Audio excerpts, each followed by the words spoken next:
The IndyCar Doubleheader at Texas Motor Speedway was this past weekend on May 1st and May 2nd, 2021. The first race on Saturday, May 1 was the Genesys 300, a 300-mile race. Qualifying would be canceled because of rain. Instead of a qualifying session, it was the practice session since that got delayed due to the weather. So, starting positions for the race were set by points, and with XPEL being in the lead in the championship points, he would start on pole. Very early into the race, Scott Dixon would take the lead from his teammate XPEL. On lap 56, there would be an accordion effect where Joseph Newgarden didn't anticipate upcoming cars slowing to get into the pits. Therefore, he would end up hitting and spinning out Sebastian Bourdais. Lap 161, James Hinchcliffe would end his day by going up the track on that NASCAR traction compound,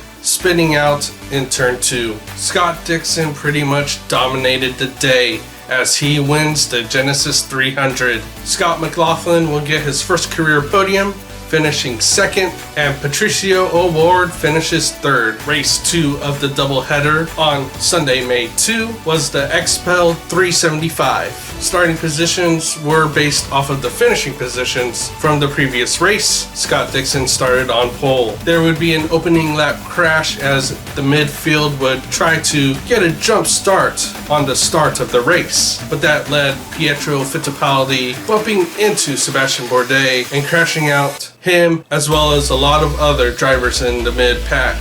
We would see Connor Daly flipping over. It was a long caution period for the cleanup, but they would restart on lap 20. In this race, it was about fuel strategy with the long cautions, as well as a couple other cautions mid-race. We would see fuel strategies being played in this race. More cars would experience right rear wheel bearing failures like the first race. The first 2/3 of this race was dominated by Scott Dixon holding the lead. In the middle of the race, like I mentioned, fuel strategy was key, and we would see the front 3 runners draft off each other to save fuel. On one restart, we would see Patricio O'Ward make a daring move on the outside. Because of the fuel strategies in that last third of the race, we see Joseph Newgarden leading after everybody cycled through their pits, but he was followed close behind by Patricio O'Ward. On lap 225, we would see Patricio O'Ward make the move for the lead on Joseph Newgarden. There, it would lead to Patricio O'Ward's first career IndyCar Series win at Texas Motor Speedway. Patricio O'Ward becomes the most recent Mexican driver to win an IndyCar race since Adrian Fernandez won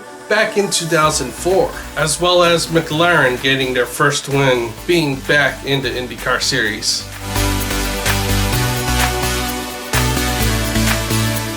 I really enjoy watching these doubleheader events. It brings a lot more racing to the schedule. But the real downside to this racing is the track and the traction compound used for the NASCAR series. That traction compound does not work with the IndyCar series, and you would get loose on it. So most of the passing would have to happen before you make the turn. Of course, we did see some daring moves side by side through the turns like Patricio O'Ward, but there wasn't much of it. Honestly, I would like to see more daring moves like that, but that traction compound prevents the IndyCar drivers from doing that. As I'm filming this, it is May 3rd, and it was announced today that Bobby Unser passed away. He was a part of that famous Unser family that raced in USAC and of course raced in the Indy 500. Godspeed, rest in peace, Bobby Unser.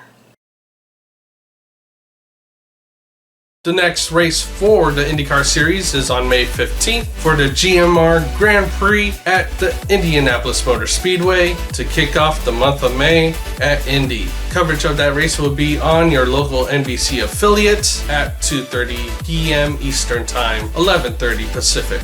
That is my recap of the IndyCar doubleheader at Texas Motor Speedway. Please give this video a like.